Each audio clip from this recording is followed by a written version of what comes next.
J'avais l'impression de devenir un robot. Je me sentais en perte de sens sur le community management. Je voyais pas pourquoi je faisais ce métier. Je me sentais vidée créativement. Ça dépense, mais ça se recharge jamais en fait. J'ai pour objectif de faire à peu près 20 000 cette année. J'en suis quand même à mon 7e client. C'est le petit syndrome de l'imposteur. Là, c'est un truc que je rencontre à chaque étape. Bangalore, je suis partie 1 mois et demi. Ça a débloqué beaucoup de choses aussi. Et puis, il y avait d'autres freelances qui arrivaient parce que il y a pas mal de freelances en fait qui bossent à Bangalore. Cette atmosphère-là, c'était vraiment super. Pour débloquer de la créativité et la productivité, le voyage, il n'y a rien de mieux. Nous, c'est Clem et Mumu du blog et de la chaîne YouTube Voyage en roue libre. On aide les créateurs à se lancer en indépendant et à vivre confortablement de leur activité sans stress, et ça, de n'importe où dans le monde. Puisque nous sommes nous-mêmes digital nomades et freelance en création, abonne-toi pour devenir un créateur nomade. Avant de commencer, je t'invite à t'inscrire au bootcamp des créateurs nomades. Pendant le bootcamp, tu vas pouvoir faire le tri dans tes idées, déterminer par où commencer ton projet sans t'éparpiller, comment choisir l'activité la plus rentable comme point de départ, mais je te rassure, ce sera pas pour t'enfermer. La méthode pour te démarquer à coup sûr, booster ton réseau de manière kiffante et booster ta visibilité. Comment assurer tes arrières financièrement et booster ton pouvoir d'achat, et surtout comment te lancer en freelance sans prendre de risques financiers et entrer dans le cercle du kiff.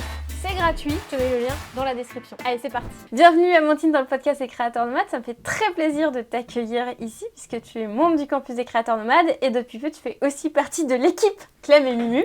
On aura l'occasion de parler de ton parcours et justement, est-ce que tu peux te présenter en 3 phrases? Oui, alors Amandine, je suis aujourd'hui social media manager freelance. Avant ça, je bossais en entreprise, d'abord en agence et ensuite pour un média qui s'appelle Doctissimo. Et avant ça, j'ai fait des études dans différents domaines, donc histoire de l'art, commerce. Et je suis arrivée dans le campus parce que j'étais intéressée pour développer mon activité et aussi pour me lancer en motion designer. Et du coup, Amandine, là, tu viens de dire un truc super intéressant. Tu as fait des études en histoire de l'art et en commerce.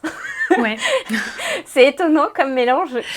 Qu'est-ce qui s'est passé? Il s'est passé plein de choses. Je suis sortie du bac en me disant j'ai envie d'aller aux Beaux-Arts. Mes parents m'ont dit ok, il faut que tu aies vraiment une bonne raison pour aller aux Beaux-Arts. Il faut que tu aies une idée de métier derrière. Bon, évidemment, à 18 ans, je n'avais pas d'idée de métier. Donc du coup, je me suis dit bon très bien, je vais pas aux Beaux-Arts parce que je sais pas. Mais une copine m'a parlé de l'école du Louvre. Du coup, c'était de l'histoire de l'art. Donc je me suis dit histoire de l'art, c'est pas mal. On peut être conservateur, on peut faire des expos. Après, moi, c'est ça que j'avais envie de faire. Allons-y, quoi.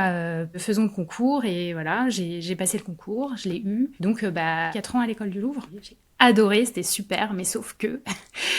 En fait, on n'a pas forcément de métier non plus, quand on n'a pas d'idée de ce qu'on veut faire vraiment. Il faut faire des stages, il faut essayer de se documenter. On peut pas juste prendre les connaissances. Moi, c'était ça, j'adorais prendre les connaissances, mais après, j'en faisais pas forcément grand-chose, quoi. Du coup, je me suis dit... je vais travailler en galerie, parce que ça, on pouvait bosser en galerie, mais alors en galerie, quand on a fait que l'école du Louvre, on est à l'accueil, quoi. Donc, c'est sympa, c'était une galerie de design, les meubles étaient magnifiques, on voyait régulièrement des designers, on avait des conversations géniales, mais bon, dans l'univers de la galerie, j'ai découvert l'univers de la com. Et de là, je me suis dit, ce serait pas mal de me former en communication. Et en fait, à cette époque-là, j'avais pas mal de copines de l'école du Louvre qui passaient par HEC. Du coup, je me suis dit, je vais essayer, je vais tenter ma chance, faire un dossier. Et effectivement, j'ai été prise. Mais j'ai oublié un truc dans le parcours. Ça fait comme si j'avais fait que 2 écoles, mais non. Au milieu, je suis quand même partie à l'école des hautes études en sciences sociales, parce que je voulais continuer mon mémoire qui était sur les cartons d'art vidéo. Sur les quoi? Les cartons d'art vidéo? Qu'est-ce que c'est que ça? Les cartons, alors ce sont les cartons d'invitation au vernissage. Mais moi, j'étais spécialisée sur l'étude des cartons d'invitation au vernissage pour l'art vidéo. D'accord. Voilà. Ok, est-ce que j'étais... Alors là, c'est un truc que je connais pas du tout. Oui. Non, chaque musée va faire des expos sur Gary Hill, Bill Viola, et voilà, ils vont faire des cartons. Et moi, du coup, j'étudiais ces cartons. Et d'accord. Voilà. Du coup, j'avais envie de terminer mon master, donc j'ai été à l'EHESS. Ok, donc tu as fait 3 écoles, tu as plein de potentiel, finalement tu as multiplié les connaissances entre l'art, le commerce et tout. Du coup, tu te retrouves en salarié après HEC? Alors, après HEC, je me suis retrouvée en salarié, ouais. D'abord en agence de relations presse. Parce que à HEC, tu fais un stage de fin d'études qui doit durer minimum 6 mois. Et moi, j'avais décidé de le faire en agence de pub, parce que c'était mon rêve depuis toujours d'aller en agence de pub. Et j'ai été en agence, mais je l'ai abordé du point de vue de l'achat d'art. C'était moi qui commandais les voix off, les mannequins, les studios de 3D par exemple. J'ai travaillé pour Lucky Strike. Le sujet était cool, c'était de faire leurs 100 ans. On devait faire un paquet de cigarettes en réalité augmentée. C'était très cool de faire en fait la partie créa. Par contre, c'est vrai que bon, j'étais pas forcément très alignée à travailler pour ce type de client. J'ai pas voulu continuer chez Ogilvy. Et puis en plus, l'achat d'art, c'était à l'époque déjà, ça commençait à être un peu compliqué. Quand j'étais chez Ogilvy, j'ai découvert un métier qui était le métier de community manager. Et je me suis dit, ouais, ce serait trop bien en fait, parce que ça allie à la fois l'image et le texte. Puis c'est sur un sujet qui me passionnait à l'époque, qui était les réseaux sociaux. Donc je me disais, c'est la conjonction des trois, ce serait parfait. Donc allons-y. J'ai à ce moment-là une copine qui prenait le pôle dans cette agence, le pôle digital, et qui m'a dit, viens, j'ai besoin d'un junior. Trop bien. Donc en fait, ton parcours, c'est vraiment plein d'occasions qui sont ouvertes à toi, plein de découvertes. En fait, t'as pas mal exploré. Ouais, et après, il fallait oser y aller. C'est vrai que j'étais assez stressée de prendre ce poste en junior en me disant, j'ai pas la formation.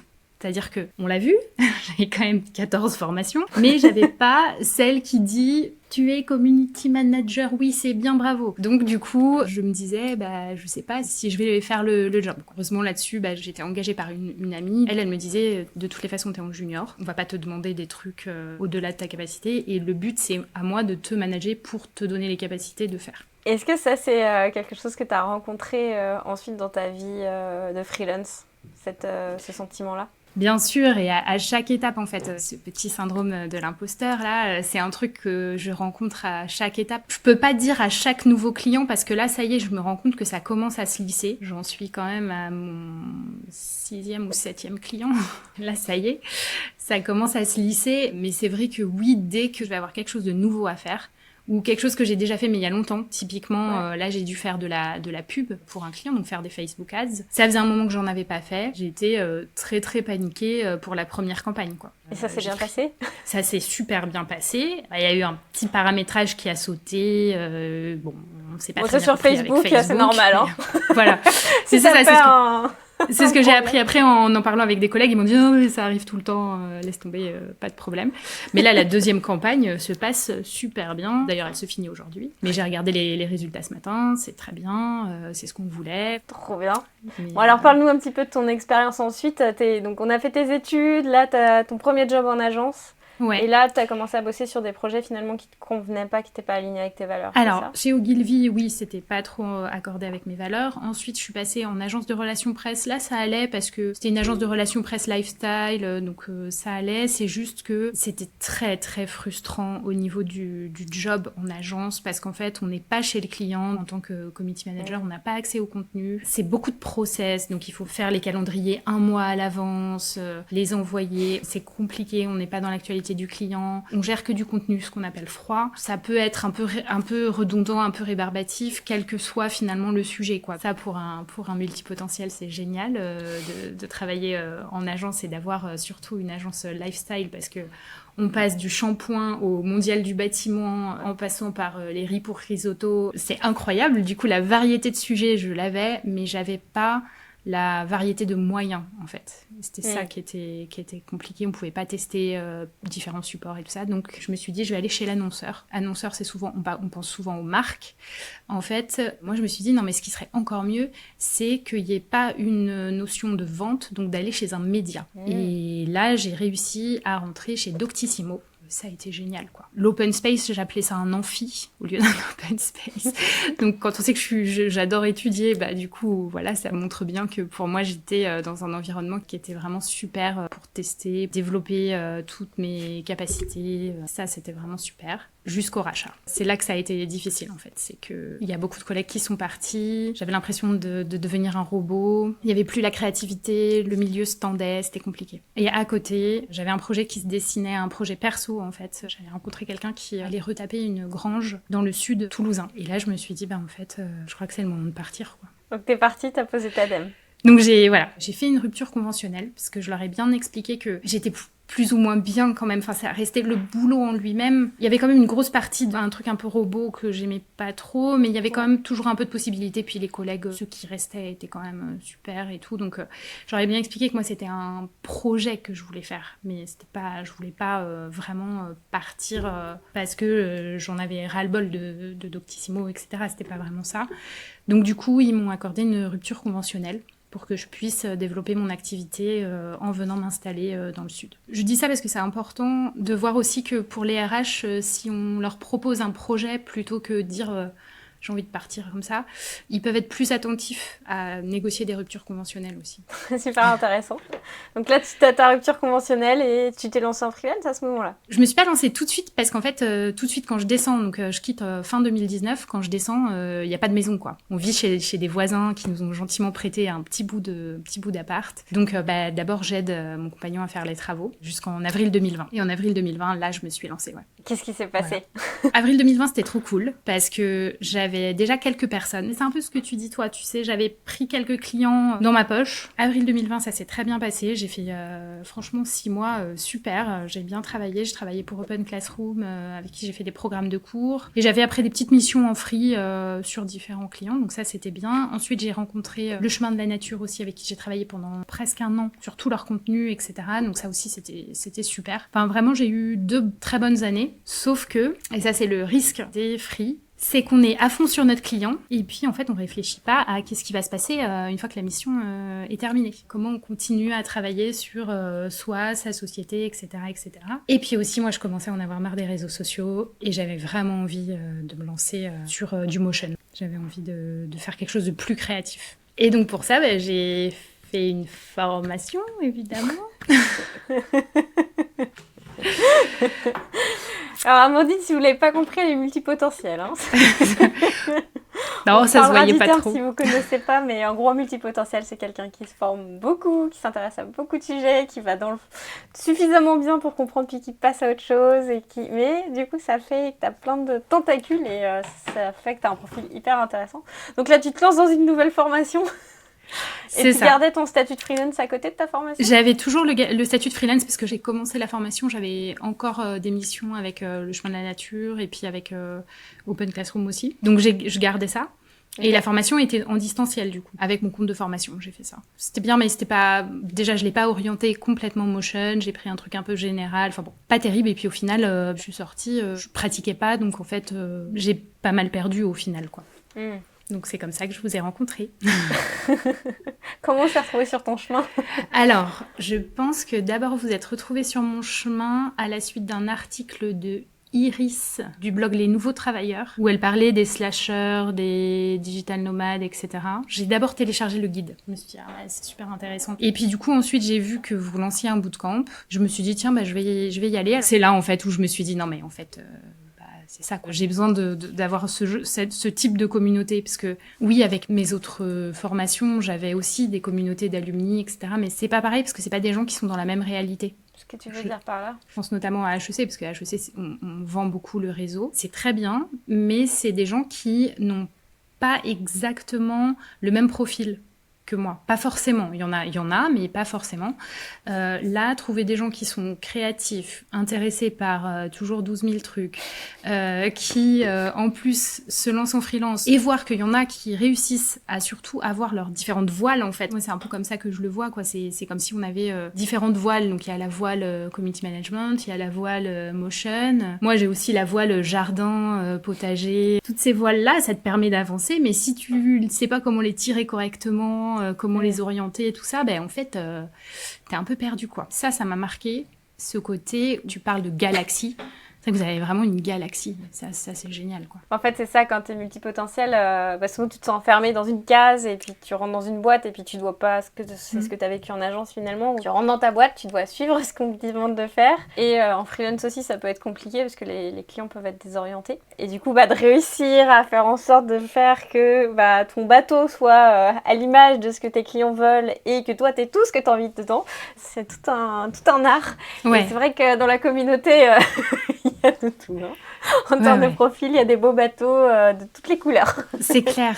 Et ça, c'est génial et c'est super inspirant. Ça porte, je trouve. Du coup, quand tu as vu le premier bootcamp, c'était quoi qui t'a dit faudrait vraiment que j'aille voir ça? Tu te sentais comment à ce moment-là? À ce moment-là, je me sentais perdue. Je me souviens que je me sentais en perte de sens sur le community management. Je voyais pas pourquoi je faisais ce métier. Je comprenais plus pourquoi les réseaux sociaux étaient aussi importants finalement, parce que j'entendais pas mal d'histoires sordides autour de moi, des trucs qui touchaient des proches, où les enfants, le pire c'était ça, c'est les enfants de mes proches quoi, qui se faisaient attraper dans des réseaux et tout ça. Enfin, ça c'était super dur en fait de voir des trucs comme ça, de me dire que c'était les réseaux sociaux qui provoquaient ça. Puis les clients, j'arrivais pas à cadrer correctement les missions, donc je me faisais déborder sur des petites missions, donc finalement c'était des missions qui coûtaient plus cher que ce qu'elles rapportaient. Donc tout ça c'était tout ça qui était dur, la perte de sens et puis la créativité quoi. Je me sentais vidée créativement aussi. T'avais plus de place pour la créativité dans ce que tu faisais?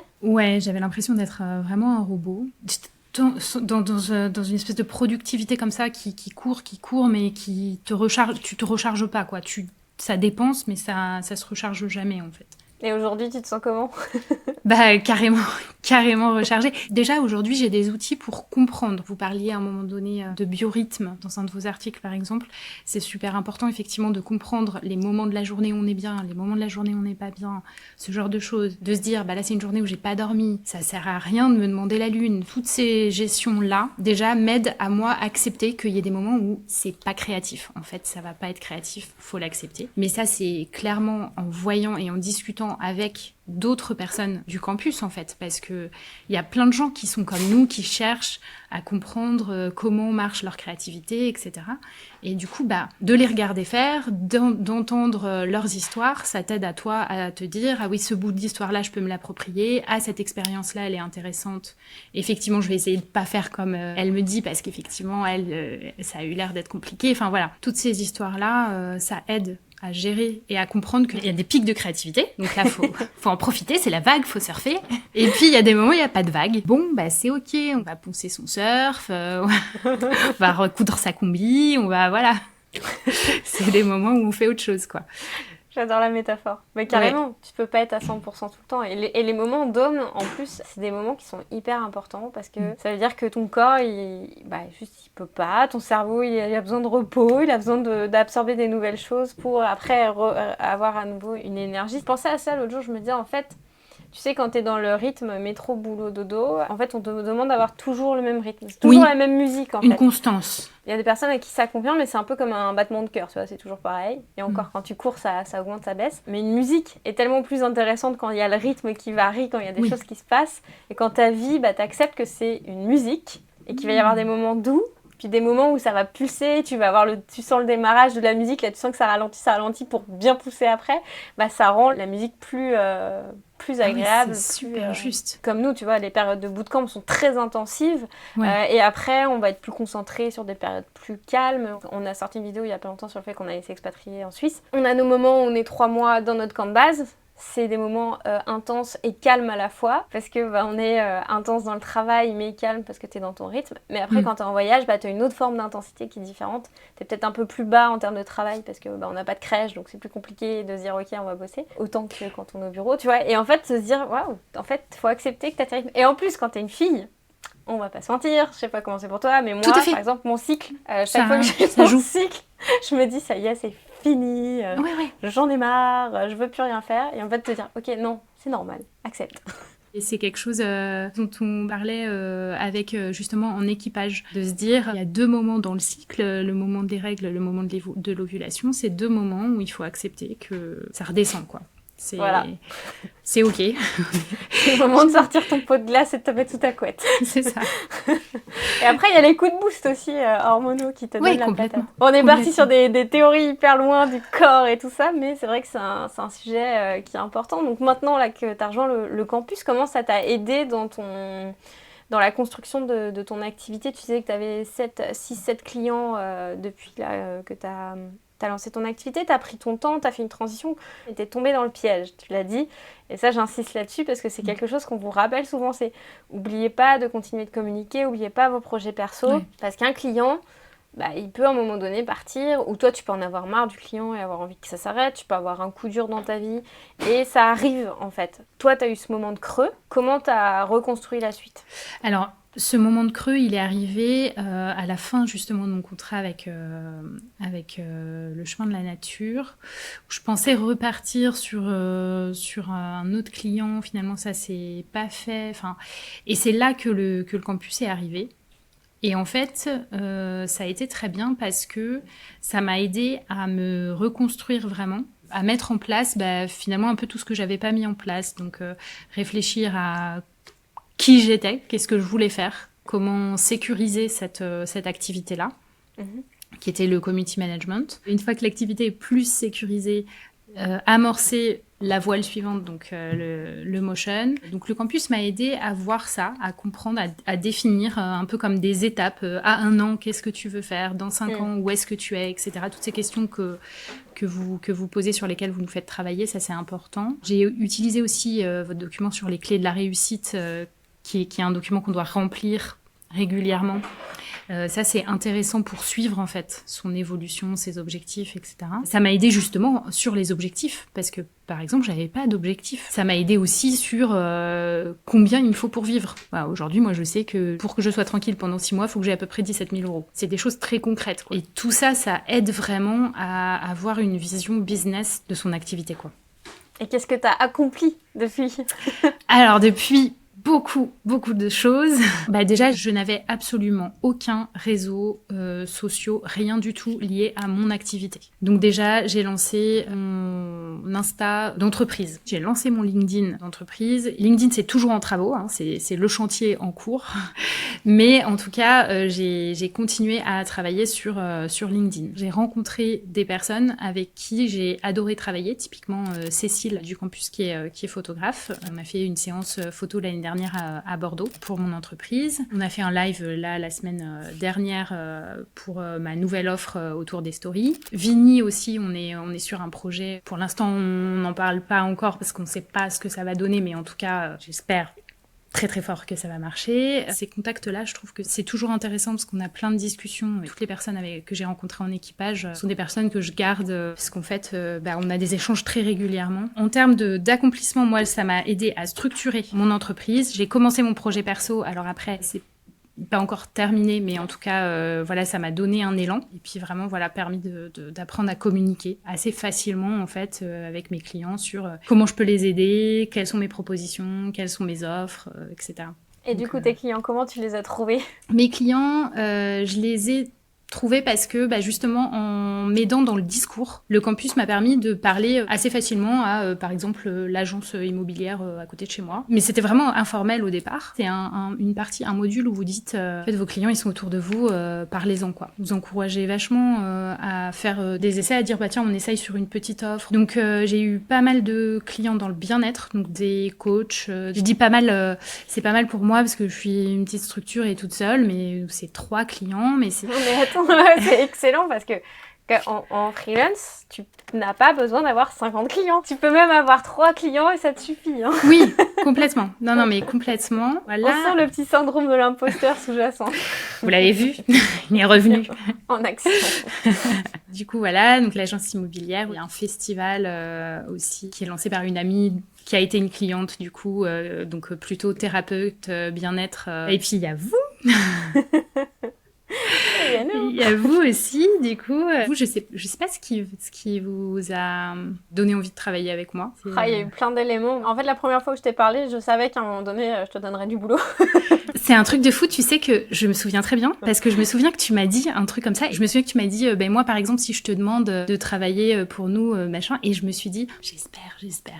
J'ai croisé les doigts mentalement en me disant, ce serait trop bien si elle pouvait devenir mes clientes. Il y a eu plusieurs choses. Déjà, t'as lancé ton projet perso.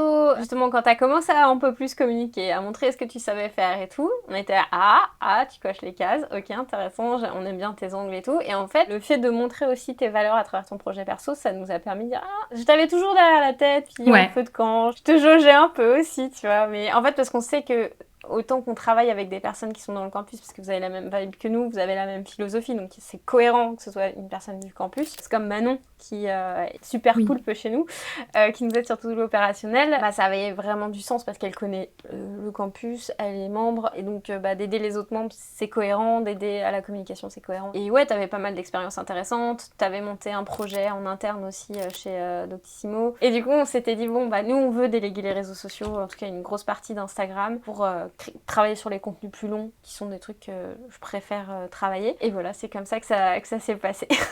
Ça me fait penser d'ailleurs l'Octopus Challenge que vous avez lancé en février. J'ai vraiment adoré communiquer en fait avec cet Octopus Challenge. Il y a 2 choses que j'ai trouvé vraiment géniales. C'était donc le fait qu'il y avait une fluidité de communication. Moi, ça m'a parlé tout de suite et voilà. La deuxième chose, c'est que tous les autres autour, de voir ce qu'ils faisaient et de voir leur créativité, ça porte énormément aussi. À tout le monde, je recommanderais de faire des challenges, vraiment, parce que c'est... Je me souviens d'un feu de camp où tu m'avais dit « Non mais là, ce post-là, j'ai mis trop de temps à le faire et tout. » Oui. Est-ce que tu te souviens de ça? Est-ce que tu peux m'en parler?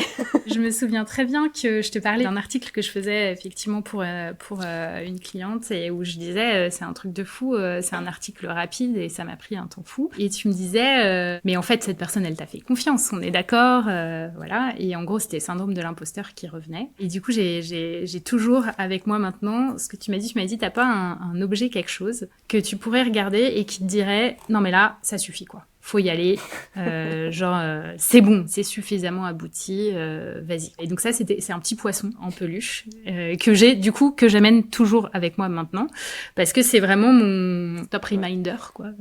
Voilà, là, c'est bon.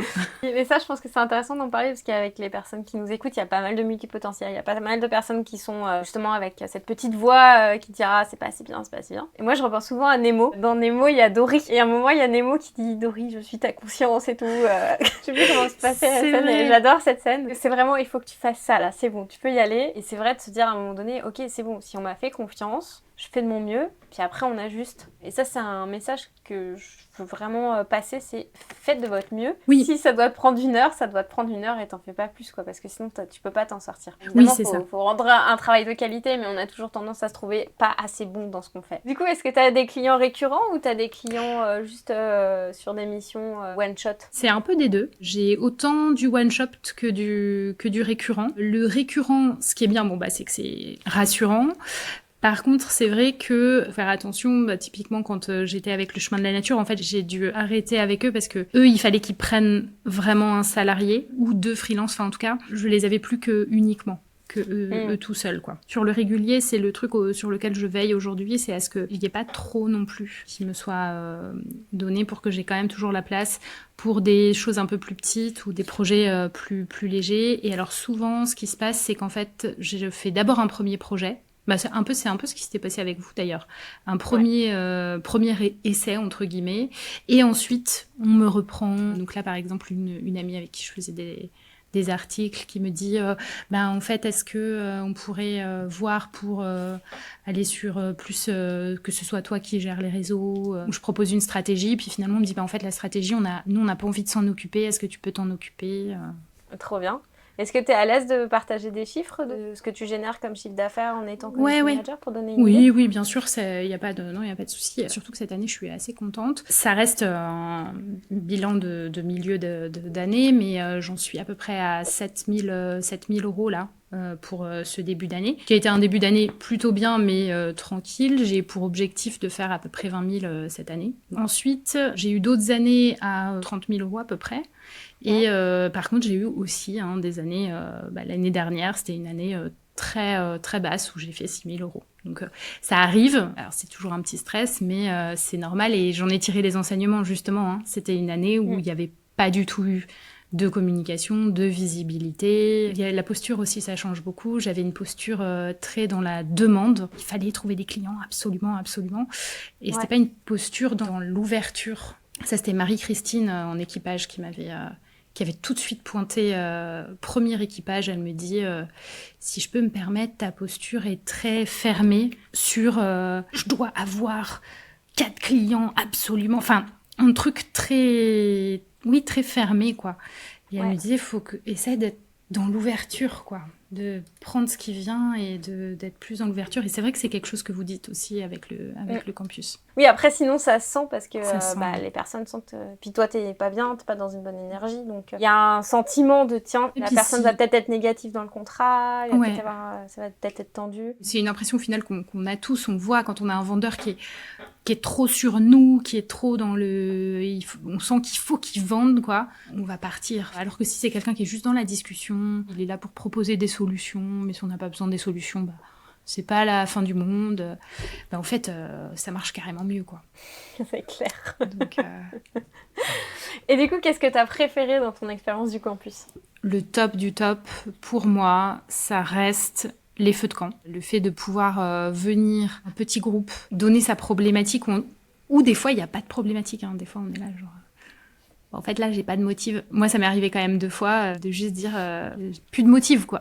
Du coup, ça, c'est un reboost incroyable. Les équipages, bien sûr, parce que d'avoir une régularité de suivi de soi et des autres, au final. J'ai fait 4 équipages. Chacun a été un enseignement, quoi. On est un peu plus en contact avec les personnes du campus. Et ça, c'est précieux de ouf, quoi. Et c'est quoi les 3 leçons que t'as tirées de ton expérience jusqu'à maintenant ? Je dirais franchement la leçon principale, pour moi qui a été un éclairage incroyable, c'est la posture et le fait de pas se fermer sur ces chiffres. Vous le dites aussi à un moment donné, l'argent c'est un flux. Comprendre en fait que faut laisser sortir à des moments faut accepter d'investir pour que ça revienne. Deuxième leçon, la structure. Je sais qu'il me faut temps pour vivre. Et troisième, s'exposer. Oser s'exposer. Et oser, de manière générale d'ailleurs. Là, t'as dit un mot qui peut faire peur à des créatifs, structure. Ah oui. Moi, j'avais très peur de la structure avant. Maintenant, j'ai appris très rapidement que c'était génial, en fait. Mais est-ce que tu peux... Parce que t'es multipotentiel, t'aimes faire plein de trucs et tout. Puis là, tu parles de structure. Est-ce que tu peux en parler un petit peu plus de ce que ça t'a fait d'avoir de la structure justement dans le fait de vouloir peut-être t'éparpiller, de partir dans tous les sens ? En fait, c'est ce que je disais tout à l'heure, c'est une structure qui aide à se dire. Si on reprend l'image du voilier qu'on veut faire avancer avec différentes voiles, qui sont nos activités ou nos talents. En fait, moi, c'est vraiment ça que le campus m'a aidé à faire, c'est à comprendre quelle voile je mets en premier, qu'est-ce que je tire en premier. Donc, en premier, ce sur quoi je vais capitaliser moi, c'est le community management, puisque c'est ce que je sais faire depuis longtemps. Je vais tirer, entre guillemets, cette voile-là en premier. Oui, mais j'ai envie aussi de faire du motion. Ok, tu peux le faire en projet perso à côté. Le projet clé, c'est aussi hyper important. Du coup, c'est la deuxième voile que tu commences à tirer tranquillement. Et puis, oui, mais j'ai encore un troisième truc. Donc, le jardin, comment tu peux le nourrir avec le community management, avec le motion. Ça aide à juste trouver sa structure à soi. Parler de ça, là, j'ai eu une image en tête, c'est, tu sais, dans les jardins, parce que tu parles de jardin, tu vas avoir soit des... Je suis nulle en jardin, alors ne me confiez jamais rien. Mais tu sais, des fois, il y a des genres de poteaux dans les jardins, oui, ou des tuteurs, tout ça. Donc en fait, ça, c'est la grille structurelle, on va dire. Puis là, tu mets des plantes avec toutes les idées, et elles vont se construire autour, et tu vas avoir un super beau décor au final, parce que elle a suivi la structure, mais elle n'est pas partie en mode elle va se faire écraser parce qu'elle est juste restée au sol, et qu'elle n'a pas pu se développer correctement. Là, elle va chercher la lumière, et... Oh, c'est beau, là, c'est poétique. Ouais, magnifique. Super. Ça y est, je le vois, le jardin. Je vois le jardin du campus. C'est bon, tu peux faire un Reels. Allez, c'est parti. Allez. Reels jardin. Et quand tu as rejoint le campus, est-ce que tu as hésité à rejoindre le campus ? Pour moi, je me suis dit que c'était de l'investissement. Et du coup, je crois qu'en fait, j'ai pas hésité. Je me suis dit, c'est un investissement. J'avais les sous en fait sur mon compte d'entreprise. Donc je savais aussi que ça compterait en compta, en investissement, etc. Donc je savais que c'était financièrement ça marchait. Et le truc, c'est que comme on fait le bootcamp, en fait, on voit la pertinence de ce que vous proposez. Et on comprend assez vite que ça va aussi beaucoup dépendre de nous, bien sûr. Comme tu dis, vous êtes les tuteurs, les supports pour faire fleurir le jardin, mais après, les fleurs, les graines, quoi. Voilà, c'est ça, les graines, c'est nous qui arrosons et c'est nous qui plantons, quoi. C'est ce qui est normal, parce qu'il faut que ça nous ressemble à nous. Vous pouvez pas, vous substituer à ce qu'on est. Est-ce que tu as retrouvé un petit peu de sens dans ce que tu fais aujourd'hui ? Effectivement. de ouf de sens. Mais déjà, t'avais débloqué un truc, je crois que c'était même notre entretien quand on arrive dans le campus, où tu m'as dit, mais les réseaux sociaux, c'est magie noire et magie blanche, en fait. Toi, tu peux considérer que ce que tu fais, c'est plutôt de la magie blanche. Oui, aujourd'hui, je comprends que si je cherche à faire des réseaux sociaux d'une certaine façon, bah, j'ai pas à me cacher, j'ai pas à en avoir honte, quoi. Oui, parce que c'est un outil, hein, ça reste un outil. C'est comme l'argent, c'est comme un marteau, c'est comme tout, c'est un outil. Si tous les gens qui font de la magie blanche fuient parce qu'ils se disent, bah mince, c'est de la magie, il y aura que la magie noire qui va gagner. Ouais, c'est ça, exactement. Donc autant être nombreux à faire de la magie blanche et à essayer d'apporter quelque chose de positif au monde qui nous entoure. Je pense à un truc que j'ai oublié de dire, qui est très important aussi, qui a beaucoup débloqué de choses, c'est mon voyage à Bangalore. Oh bah oui, c'est vrai, on n'a pas parlé de voyage. Ouais, alors en fait, moi j'ai une partie de ma famille qui vit à Montpellier, une partie de la famille de mon conjoint aussi qui est à Montpellier, et une autre partie de ma famille qui est à Paris. Comme j'ai la chance d'avoir un métier qui peut se faire d'un peu partout, bah là par exemple, il y a quelques jours, j'ai passé une semaine à Paris. Et c'est génial parce qu'effectivement, je peux travailler de chez ma mère. Je peux aussi aller travailler chez mes beaux-parents à Montpellier, et donc régulièrement, Montpellier c'est encore mieux puisque ça se fait assez bien en bus et on a le wifi dans le bus. Donc du coup je peux travailler depuis le bus. Et du coup Bangalore, je suis partie 1 mois et demi parce que j'avais une copine qui se mariait là-bas, mais du coup on est parti quasiment 1 mois avant et on est resté 15 jours après le mariage, quoi. Trop bien. Qu'est-ce que t'as tiré de cette expérience? Alors ça a débloqué beaucoup de choses aussi créativement et au niveau du boulot. C'était une époque où il y avait, je crois, le Inktober. Donc j'essayais de faire aussi le challenge, mais ce qui était intéressant, c'est que le fait d'y être pour le boulot, du coup j'ai eu un peu des rendez-vous. C'était pas des rendez-vous boulot parce que j'avais pas forcément l'intention de travailler avec les gens là-bas, mais par contre ma copine elle a un business là-bas, elle a un café littéraire. Du coup j'allais au café travailler et puis en fait on parlait business, donc on avait des discussions sur comment tu pourrais faire ci ou ça, chacune on se conseillait. Et puis il y avait d'autres freelances qui arrivaient parce que il y a pas mal de freelances en fait qui bossent à Bangalore et qui ont des contrats un peu partout dans le monde. Donc en fait cette atmosphère-là, c'était vraiment super de pouvoir échanger avec des personnes qui font des métiers complètement différents, mais qui ont des points de vue quand même assez similaires parce qu'ils sont en indépendant. Ok, du coup, tu bossais à distance pour des clients quand tu étais à Bangalore ? Ouais, quand j'étais à Bangalore, j'avais 2 clients pour lesquels je bossais du coup à distance, donc je préparais les posts, etc. Et puis je bossais aussi sur ma boîte, sur mon portfolio, mon site... pas encore sorti, mais... Et c'est là aussi... Non, mais attends. Ton site n'est pas encore sorti, t'as 7 clients. J'ai eu des clients avant même d'avoir quoi que ce soit, c'est-à-dire que j'avais même pas de réseaux sociaux quand j'ai eu mes premiers clients. Donc, j'avais pas de logo non plus. Voilà. C'est pas le plus important au démarrage. Juste pour ceux qui sont en train de faire leur logo, là. Qui passent 3 mois à faire leur logo. Ouais. C'est pas encore le moment. C'est pas le moment. Vous allez avoir un beau logo, mais c'est pas forcément le moment. Ayez des clients, comme ça vous avez des sous et vous pouvez payer pour votre logo, c'est génial. Mais c'est ça. Mais moi c'est ce qui va se passer, je pense, là maintenant. Et du coup, Bangalore, ça a été une super belle expérience. Ça a été quoi la plus grosse leçon que tu as retirée de ce voyage-là ? Je crois que c'est le discours de mon pote qui nous a dit qu'on se prenait trop la tête et qui nous a dit One Life. Et ça, j'ai trouvé ça génial. Donc ce que j'ai retenu, c'est vraiment que faut à des moments juste y aller, quoi. Enfin, arrêter de trop réfléchir, de trop mentaliser son business notamment. C'est d'ailleurs à Bangalore que j'ai lancé, parce que j'osais pas au départ lancer un compte Insta juste pour l'entreprise, parce que j'avais déjà 2 comptes Insta. Alors je me disais, puis à un moment donné, je dis, en fait, ce que j'ai envie de faire, c'est vraiment de lancer un compte Insta pour l'entreprise, donc allons-y, quoi. Il sera toujours temps de faire machine arrière, si jamais. Ouais, en fait, c'est ça, il faut réfléchir, il faut structurer, mais il faut agir, parce que sinon... Ça reste dans ta tête, puis il n'y a rien qui en ressort. Et vraiment, pour débloquer la créativité, je trouve que le voyage, la créativité, la productivité, le voyage, il n'y a rien de mieux, quoi. De changer d'environnement, j'ai vu que ça avait vraiment modifié beaucoup de choses. Ça, je peux être que d'accord avec toi. T'en prends plein les yeux, t'as plein d'expériences, t'as des façons de penser différentes. C'est vraiment un truc à faire, même si t'as pas beaucoup de budget. Tu peux partir dans des destinations où il n'y a pas besoin de beaucoup de budget. Tu peux même aller dans une autre ville, tu vois. Tu peux faire plein de trucs. Tu peux voyager sans argent.